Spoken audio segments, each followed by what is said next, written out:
under fading skies. Tattered flags waving dreams in our eyes. The crowds roar like a storm on the wind. We're the underdogs fighting again.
What's going on, guys? Good evening and welcome to Stateside Footy. I'm your boy Steve, checking in on this Friday evening. And man, I hope you guys are having a great start to your weekend. I know for a fact I am, because I've been working a shitload of overtime recently.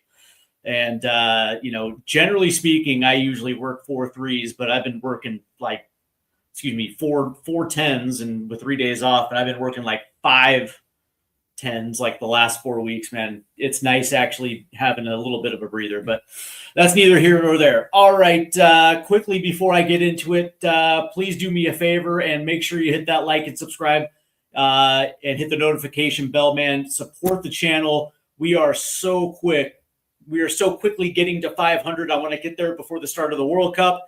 So your support definitely matters, and I'm definitely happy so far with what's going on, and I would appreciate the channel support, guys.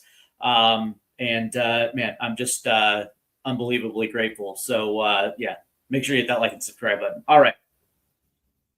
So we do have a few news and notes to go over before we get into today's main discussion points. And of course, there has been some leaks regarding the 2026 World Cup roster. And of course, this one is coming from Paul Tenorio, who I believe is with The Athletic. And the names that we know, there are 5 of them so far: Gio Reyna, Sebastian Berhalter, Brendan Aronson, Mark McKenzie, and Matt Turner have gotten the green light. They will be a part of World Cup 2026 for the U.S. men's national team. And for Gio Reyna, and I know there was a lot of, what's the word I'm looking for? I guess you can say anxiety. Anxiety would be the best word to describe, just considering his last 2 years. And of course, at the start of the club season 2 years ago, playing for Borussia Dortmund, it didn't necessarily go well. Didn't necessarily have a lot of playing time. Dealt with injuries, and of course, because of that, he was largely, I wouldn't say persona non grata, but he wasn't really a part of the national team fold. It was, his appearances were very scarce. And then, of course, he makes the jump to Borussia Mönchengladbach, and of course, the same thing happens. The only difference is that he's healthy, but he still doesn't necessarily play a lot. That being said, Mauricio Pochettino brings him into the November camp last year. Has a good camp, shows up in March, and it was still, I guess you can say, hit or miss of whether Gio was going to be included. But I guess it's official. And Gio Reyna, congratulations, will be a part of the World Cup squad. Now, the names that we know for a fact will not be there are the 2 from Real Salt Lake, Diego Luna and Xavier Gozo will not be a part of the World Cup this year. And I got to be honest with you guys, I'm a little surprised because I did think Diego Luna would be there. Last year was a part of every camp, every call up. And in 2025, he had 13 caps, and I think he scored 4 goals last year. I think he might have assisted on 2 more. And so, it was, for a first timer in the senior national team heading into a World Cup, honestly, you can say that that's actually a pretty good year. I think all signs were pointed towards World Cup 2026 for a guy like Diego Luna. He kind of brought a different change of pace, brought some flair, does bring the technical ability. But the one thing I think that Mauricio Pochettino is looking at is, I guess you can say that potential level that he's currently doing at. Yes, he's gotten off to a very good start to the MLS season, but the questions of whether or not that is going to translate on an international level, especially as you get out of the groups and then you see teams like Spain and you see teams like England and you see teams like France and Argentina, and some of the world's best, and you're kind of wondering whether or not he's going to be ready to be able to come off the bench in crunch time and to be able to deliver. Obviously, Mauricio Pochettino thinks the answer is no. But now the question is, does this open the door for a guy like Alex Zendejas? And to be honest with you, I think it does. And I've been saying this for weeks now. If there is a position battle within the forward spot, it's going to be Diego Luna versus Alex Zendejas.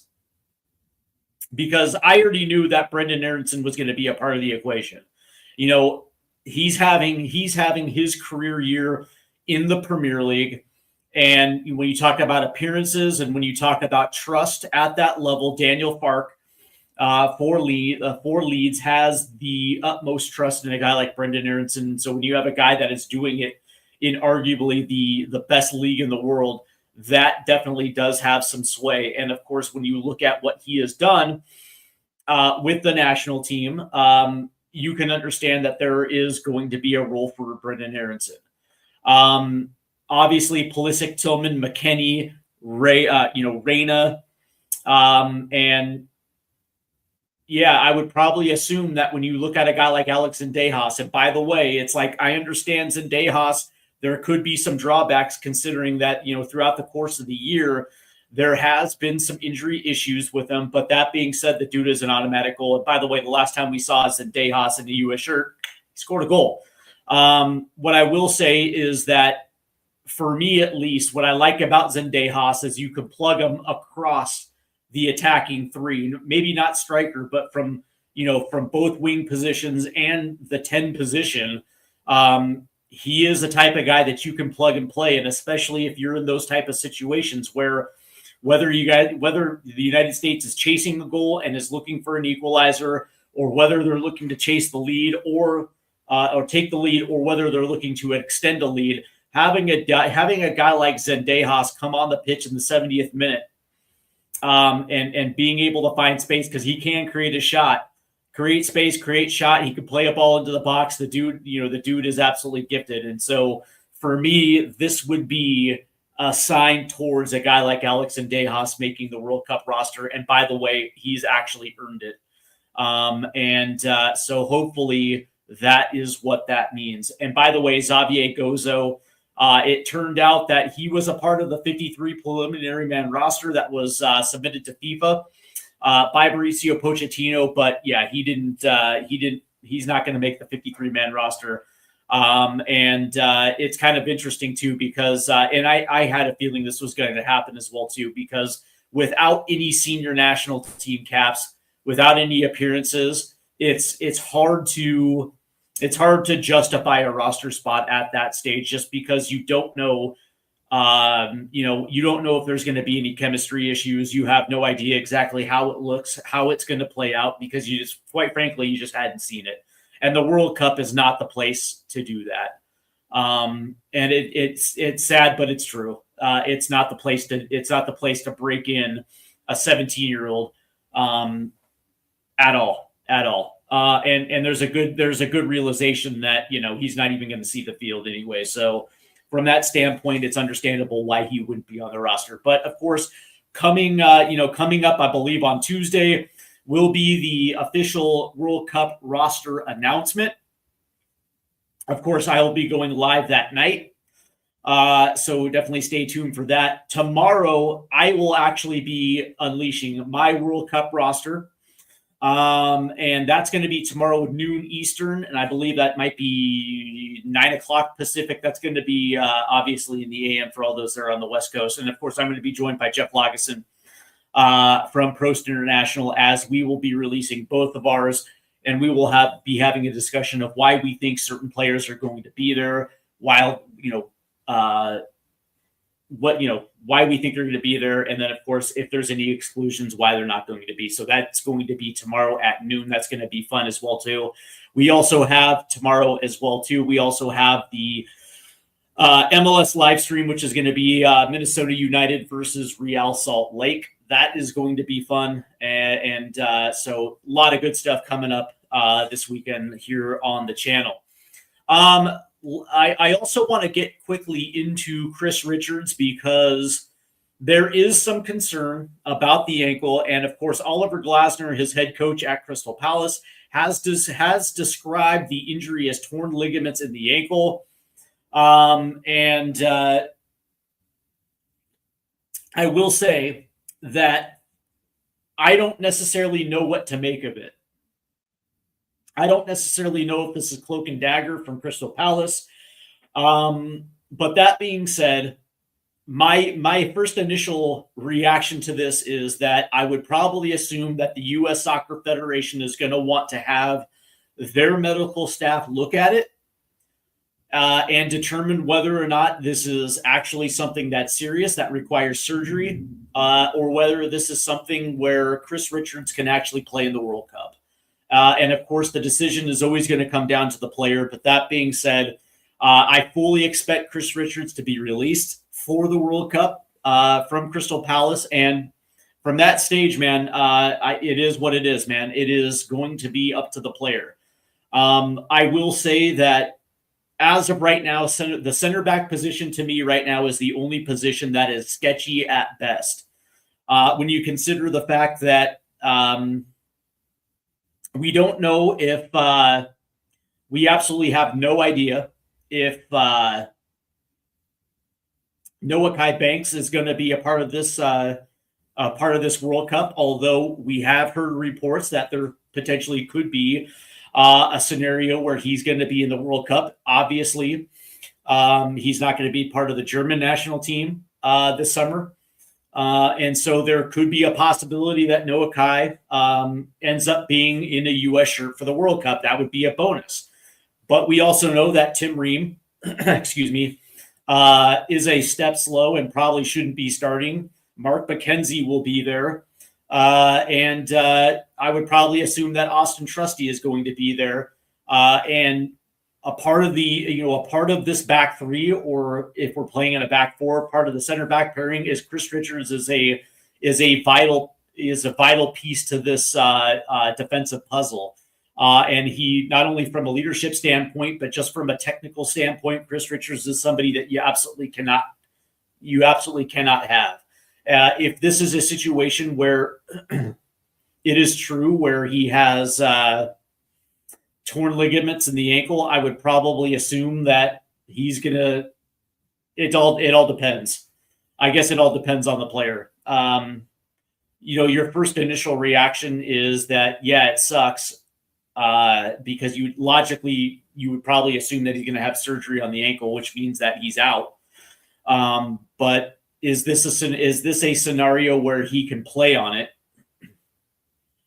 And depending on how far the U.S. goes, is this a scenario where maybe after the World Cup, then he gets the surgery, rehabs through, I guess you can say, Crystal Palace's, training camp, and maybe he misses the first month of the upcoming season, but then he's back by, the end of September-ish.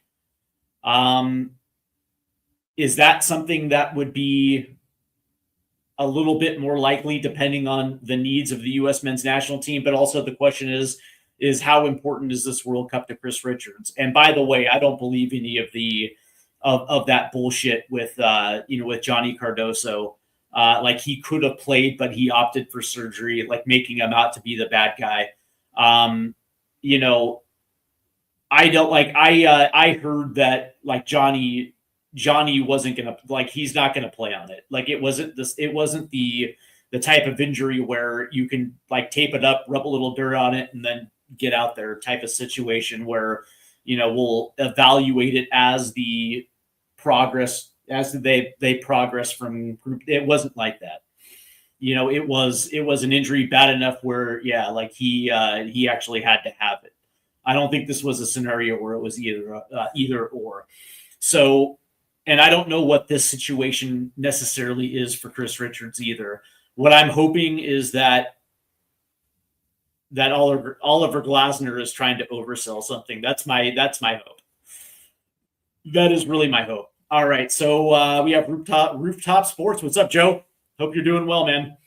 It's going to be rough for the U.S. I don't think it's going to be that rough for the U.S. I think we're a quarterfinalist. I can see the U.S. going to the quarterfinal. Home World Cup, yeah. And South Korea as well too. South Korea is a pretty good group. They're in a pretty good group. Doing the Mariners game too. Oh, okay, that's cool. All right. So I wanted to jump on here tonight because I am a little concerned. As we are getting closer to the World Cup, and of course we are 20 days out,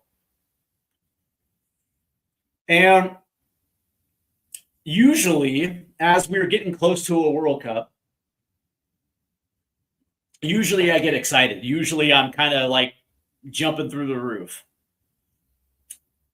I can't say that I'm feeling the same. I would like to say that I'm cautiously optimistic. I think that would be the right word, because it's a vast difference from what we saw at the end of the World Cup in 2022 to where we are now. A lot of bullshit has happened over the course of the last 4 years. And a lot of it is, I'm not going to say all of it's on the players because I don't think that would be accurate. A lot of it is on the federation, but the players haven't really been helping themselves out. And I think a lot of this stems in going into Copa America 2 years ago. The aftermath of that, and then the fact that this team really just hasn't been, they really haven't been, firing on all cylinders. And of course, a lot of that has to do with a new coach, getting used to the coach, getting used to what the expectations of the coach is. And then of course, you don't, not necessarily having your full A team out there in certain situations. And when you did, not a lot of good results. And so from that standpoint, the players haven't really been helping themselves out either. And it made me wonder whether or not, and I've been asking this question, essentially since 2024, is whether or not this team understands the responsibility of what's going to happen in 20 days. Do they understand the responsibility? Do they have the fight? Do they have it? And what is it? I mean, I think we always ask that about players. Like, this guy has it. This player has it. Whatever it is, this player has it. And I think, for me at least, it's all about the killer instinct. Does the player absolutely have that killer instinct where he has the ability to turn the game on a dime? Does he have it? Does he have the fight? Does he have the heart? Does he have the tenacity? Does he have, does he have the balls of steel where in crunch time, He instinctively knows exactly what he's going to have to do, not just in terms of scoring goals, but also getting his teammates involved and putting games away. And I think the question with the U.S. men's national team, I think the reality is I don't think we really know because we haven't really seen it. Even at World Cup 2022, I think that was, I think that was on display, especially against Wales, where you can argue that for a large portion of that match, they were the better team. They had opportunities to put the ball in the back of the net, and they didn't do it. You can probably say the same thing against England as well, too. And both matches ended in a draw. Yes, they beat Iran. That's great. And then they lose to the Netherlands, a team that, that was better. But, again, going down 2-0 at the half, they come out, they score a game, and they're only down by 1. And, generally speaking, winners would find a way to even that match. And yet this team conceded. They're out of the World Cup. And then, of course, what happened ended up happening from that point forward. I always wondered whether or not this generation understood exactly what the U.S. men's national team stood for.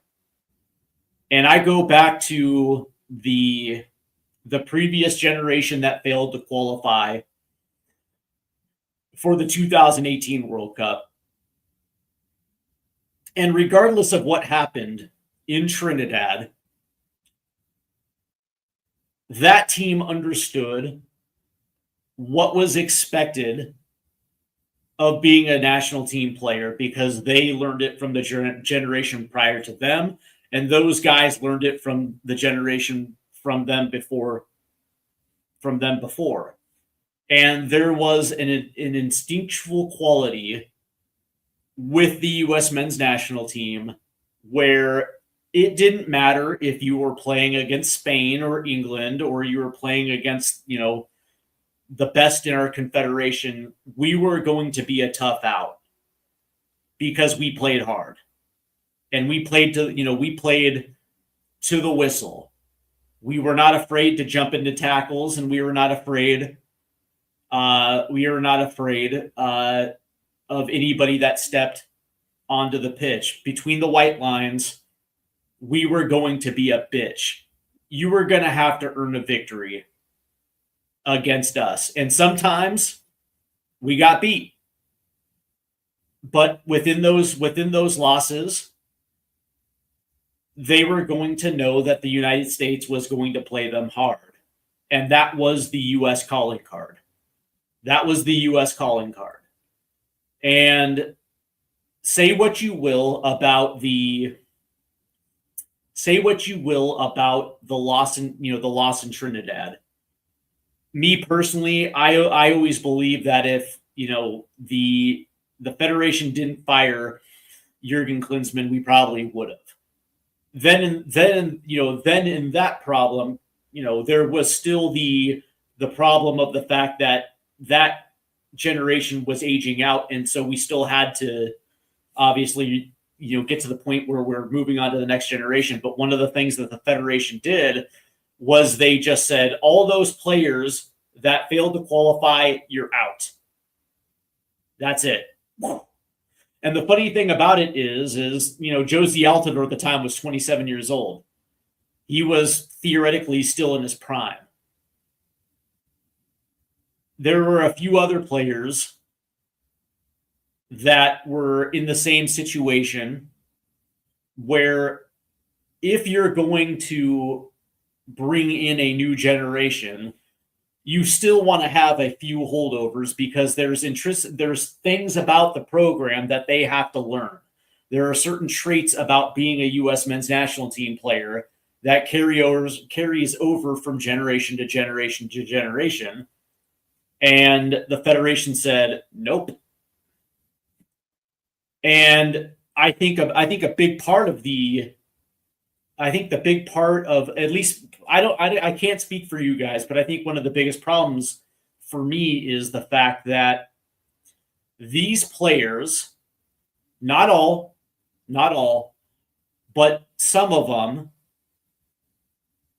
don't need the national team because they were handed opportunities and they didn't have to go through the traditional pipeline of American talent to get to Europe. They were handed certain opportunities at a very, very, very young age. And so where it used to be where if you're coming from college, you would come to Major League Soccer. And then if you were good enough, you would get to the national team. And it was those performances with the national team, whether that be at a Copa America or whether that be at a Gold Cup or a World Cup, where ultimately somebody would see you and then you would get your move to Europe.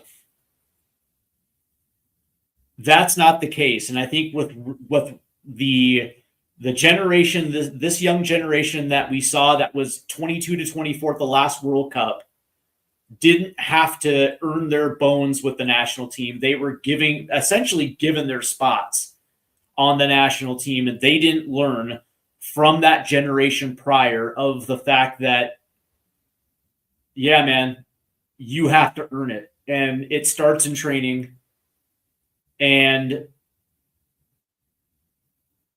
there is no lollygagging in training. And you have to earn your bones with the national team, which means you have to follow the lead of those that were before you. And, there's growing pains coming into the national team. And by the time that you take that spot and you earn that spot, you understand exactly what it means to be a member of the U.S. men's national team, because that torch gets carried on from generation to generation to generation.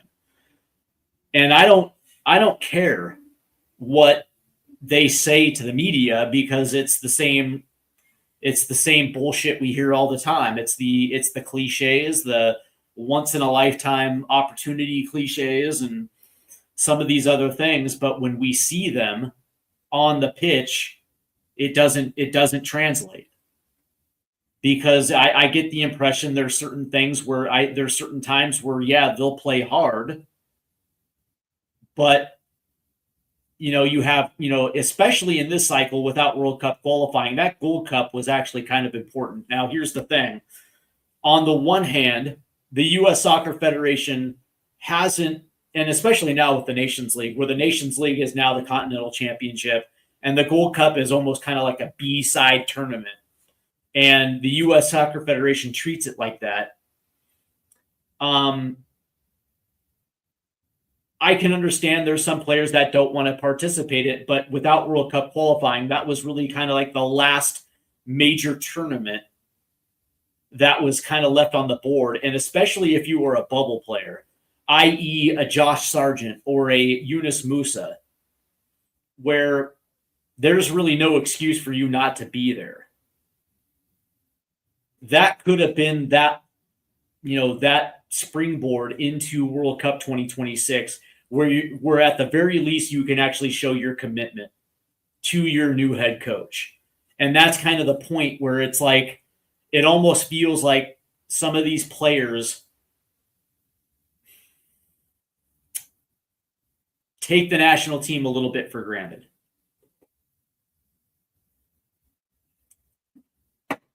And that's my problem.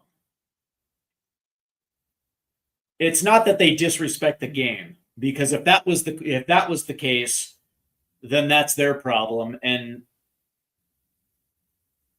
they don't deserve to be there if that was the case. So I don't think it's that, but I just don't think that unless it's a major tournament, I don't think they take the national team seriously. And what's funny about it is we saw this in March, where you're facing Portugal and Belgium, two teams in Europe that, even if they were rotating, are still hard teams, and they're treating them just like friendlies. And this was kind of like a dress rehearsal a little bit.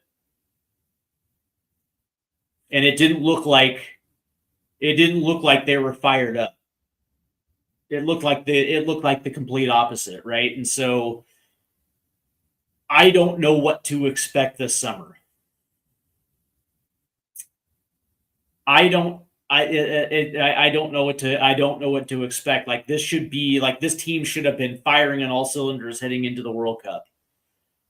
Especially a World Cup that is on their home soil. And it makes you wonder whether or not this team has the ability to put teams away, to put teams to the sword, to step on necks, and to really just kind of put a marker down and make this tournament something to remember. You know, everybody talks about, you know, what this country needs to take the next step. And it's like, dude, we've already taken the next step. We have players playing at some of the, like, this is the first time ever where you can turn on the Champions League and see like 4 or 5 American players. You know, like the U.S. has already taken that step. Like if the world doesn't know what U.S. soccer is about at this point, then I can't help you. Like we've taken that step to the point where we can point to different parts of Europe, and there are national team players like that. You know, we've already taken that step, but you know, for I guess you can say like, and I will say that soccer is a part of the mainstream in the United States. Major League Soccer has been around for 30 years, and it is still one of the fastest growing leagues in the country. And that doesn't happen unless there was a need and there was a market for that. And so from that standpoint, you can honestly say it's in the mainstream. But what I will say is that as far as casual observers, yeah, this World Cup is kind of important. That we can compete with the best in the world. And that is something that is intrinsically American. 100%. Americans like winners, which is why the National Football League is the way it is, right? When we go to the Olympics and when we go for hockey and basketball, we win. We win. It's something that's intrinsically American. And with soccer, on the women's side, that is kind of true, but we understand in the United States how we feel about women's sports. And it's no disrespect to women, not at all. It's awesome that the U.S. women's national team absolutely dominates, but this country is driven off of men's sports. And one of the things that I think that the casual fan in this country understands about soccer in this country is we're not the best in the world. And if we're not there, then what is the point of paying attention except for every 4 years when the World Cup comes along? And that's kind of where we're at in this country. The soccer is treated like the Olympics in this country, where it's like a once every 4 years type of thing. And I think what this World Cup could do is it could potentially erase that with a showing, and with a showing that dwarfs what we did back in 2002. I think in 2002, that came out of nowhere considering what happened in 98. And I don't think anybody really was necessarily paying attention leading into that World Cup. And so it kind of caught the country by, it really did kind of catch the country a little bit flat-footed, if you will, because I don't think anybody was expecting it. And so I think the non-soccer fan was like, cool, I'll pay attention in 2006. And if they can at least do the same thing in 2006, now we're actually cooking with gas. And of course we got grouped in 2006, and then, it became what it was in every 4-year sport.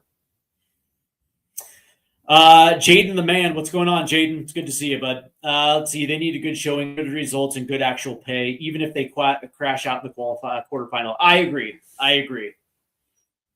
And for me, a good showing is being dominant in wins and being also dominant in draws, i.e., from whistle to whistle, you're the better team. Intrinsically, without a doubt, you're the better team. Like, to me, that is a good showing. And of course, quality play kind of goes hand in hand. And I'm okay if they get to the quarterfinals and crash out.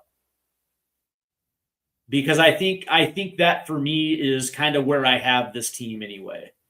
Is like best case scenario, this team is a quarterfinal team where they get past the round of 32, they get past the round of 16, and they get to the quarterfinals. So they win a couple knockout games and they advance to the quarterfinals. That is where at least our talent should suggest that we should be. I think I'm 100% with that. Angus McWhorter. That's a cool name, Angus. McWhorter.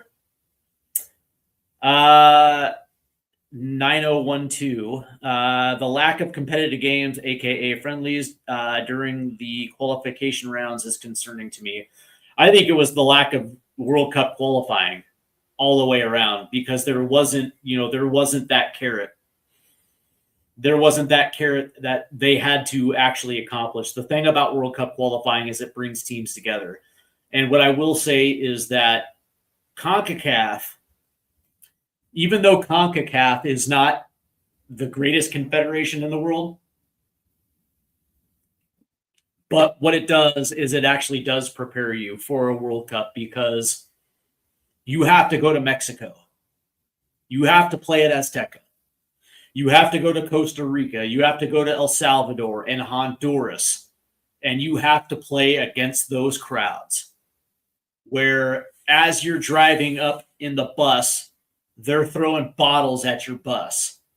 They're sacrificing live chickens and throwing the blood on your bus. You know what I mean? You have to go to Jamaica. You have to go to Trinidad. You have to travel outside the United States. And going through World Cup qualification and having that carrot of being having to qualify and having to earn your spot is what makes a team, because you find out exactly who is going to be able to handle the pressure. You're going to be able to find out who you can trust, and that is 50% of the 50% of the equation. The other problem that I have is I think these guys are comfortable.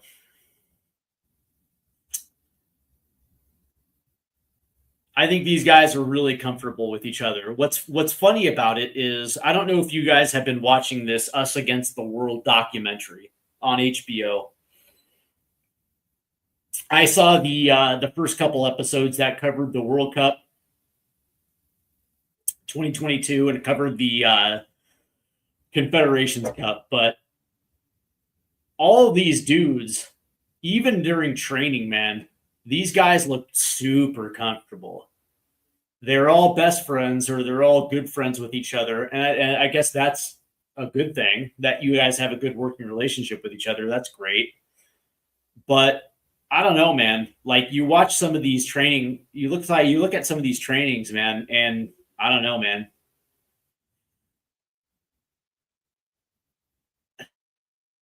I don't know, man. They look quite casual in training. And I think a lot of it was the environment that was conduced under Gregg Berhalter. I think that was a part of it.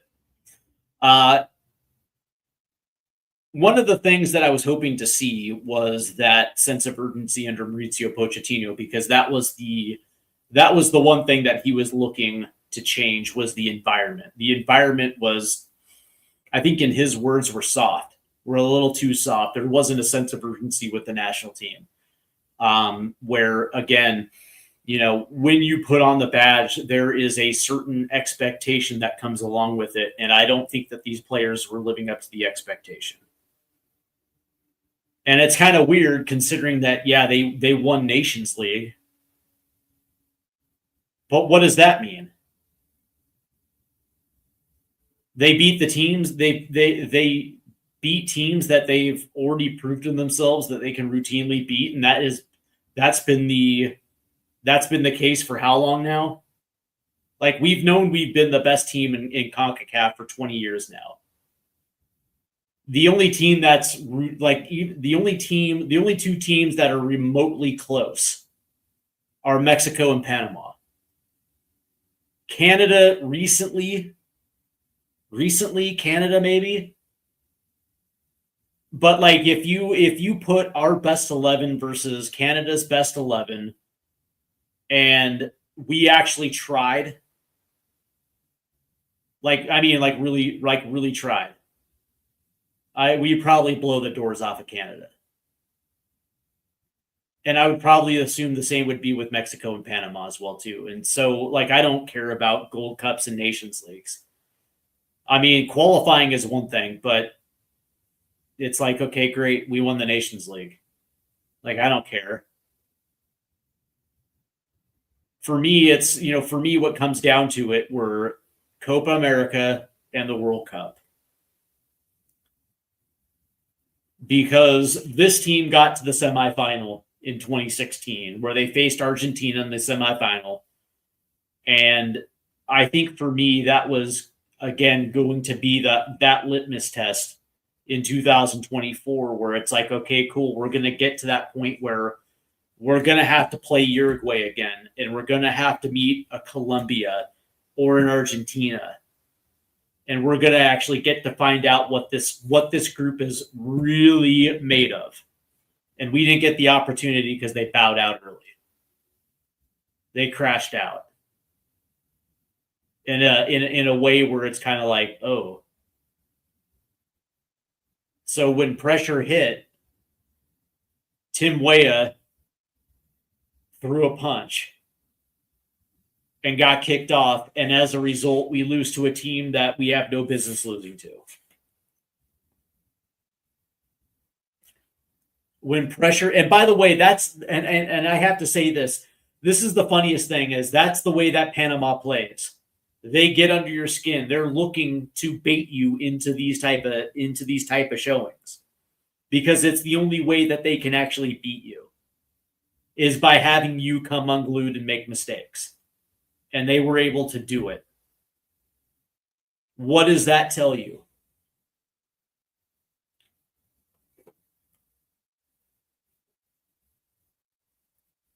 It tells you that there is an issue with discipline.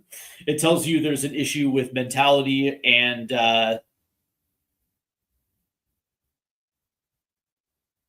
whether or not this team is capable of handling pressure.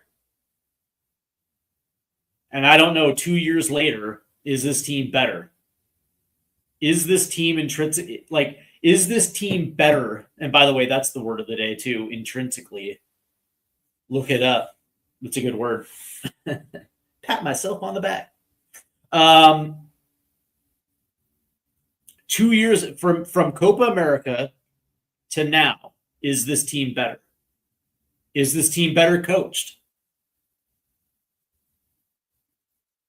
Have these players grown in the 2 years? Are they better at their club coming in? Have they shown on the national team a little bit better than they did in the 2 years leading into the Copa? I don't know, man. Christian Pulisic hasn't scored in a year for the national team. Hasn't scored in 6 months for his club team. Weston McKennie's on good form, but he's not really scoring a lot of goals. I would probably assume that the only guy that really is legit better is probably Flo Balogun and Brendan Aronson. Those two are probably better.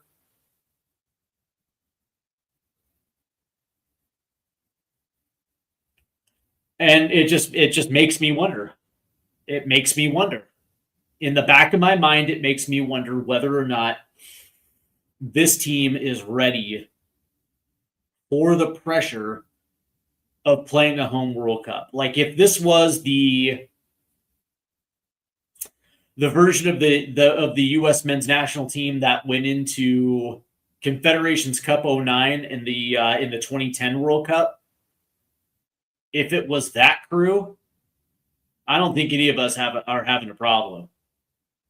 As a matter of fact, I think I think most U.S. men's national team fans are shitting their pants at this stage because they can't wait to get into the World Cup. Let's see. Tony Martinez says Poch wasted too much time doing what? Be more specific with that, Tony.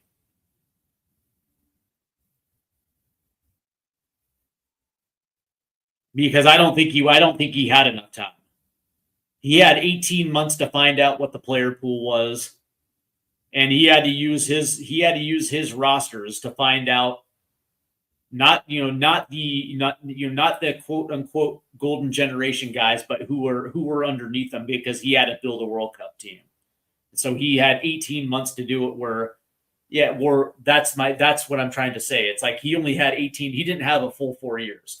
Where in the first 2 years, that's where you find out what your player pool is. You have 2 years to either unearth talent that wasn't already known, or you get to know your MLS-based players. And then the last 2 years, because there's probably a major tournament somewhere in the middle, from that point to World Cup qualifying and ultimately the World Cup, is where you blend those players with your A team. And then those final 2 years are where you fine tune everything as you're leading into the World Cup. Poch didn't have that. Poch had 18 months. 18 months to find out what his player pool was, rotate in different windows. And like, that's not enough time. That's not enough time. Like it's, if anybody can do it, it's Poch, but that's not enough time for any good coach, man. It really isn't. But that being said, same thing, the same thing applies to Thomas Tuchel. Same thing applies to Ancelotti in Brazil as well too.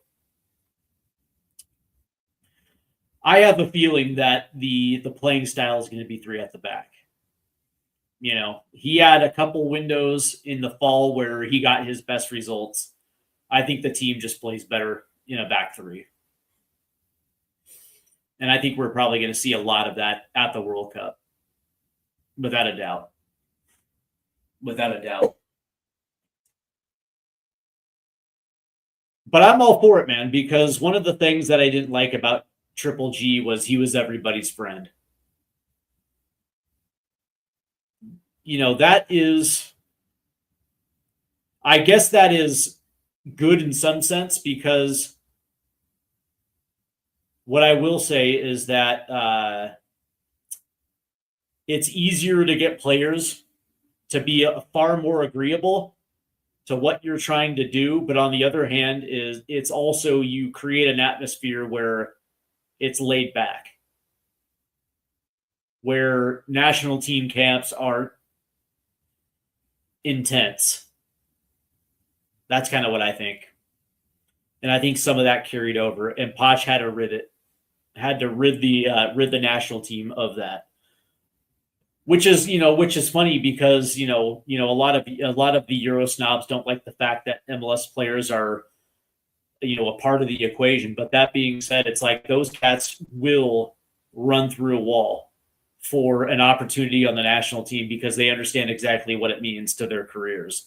So they're going to play hard, and I think it was by design to get those guys that feel comfortable to get them to feel a little uncomfortable, that there is a threat that their spot is going to be taken.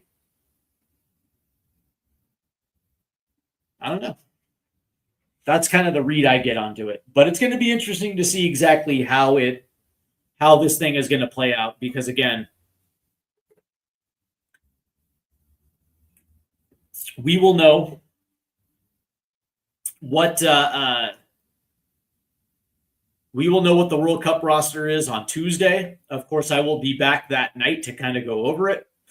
Tomorrow at noon Eastern, I will be back with Jeff Lageson of Prost International as we release our World Cup rosters, and we will go over our thought process behind them, why we think they're going to be on the rosters, what they bring to the team, and those that are going to be left off. I don't really see there's going to be a lot of snubs. I can't imagine there's going to be a lot of snubs. This is the first World Cup where I think it's pretty straightforward. I really do, because at the end of the day, Poch was brought in to win with what's considered this golden generation. You know, he was not here to recruit dual nationals. He was not here to streamline the process between the youth team, create like pathways from the youth team to the first team. That's not why he's here. He is here to win with what the Federation has dubbed the golden generation for U.S. soccer. That is why he's here. And that's why he was brought in. And so I think from a roster standpoint, it's going to be very straightforward. The guys that we expect to be there most likely will be there. Barring injury, those guys will be there. And, you know, and I get a sneaking suspicion Chris Richards will be there. He will look at this as an opportunity to play, and then after the World Cup, he'll get surgery. That would be my read on it. Are you really going to, you know, say that, you know, Chris is going to miss a home World Cup? Yeah, I don't think so. I don't think he will. But that's going to do it for me, guys. Do me a favor and please show the channel some love by hitting that like and subscribe button, and also hitting the notification bell as well too. A lot of good stuff coming up this weekend on the channel. Let's go ahead and get this channel to 500, and you know, let's round 500 and start pushing to 1,000. Man, I want to get there before the start of the World Cup, because man, this channel is growing. It is growing, and I do want to say thank you to those that have already subscribed. And yeah, there's going to be a lot of good content leading into the World Cup, man. So yeah, hook a boy up. All right, guys, you guys enjoy the rest of your evening. It's been fun. But yeah, we'll be back tomorrow, and enjoy that Friday night. And I hope you guys have a great weekend. Take care, guys.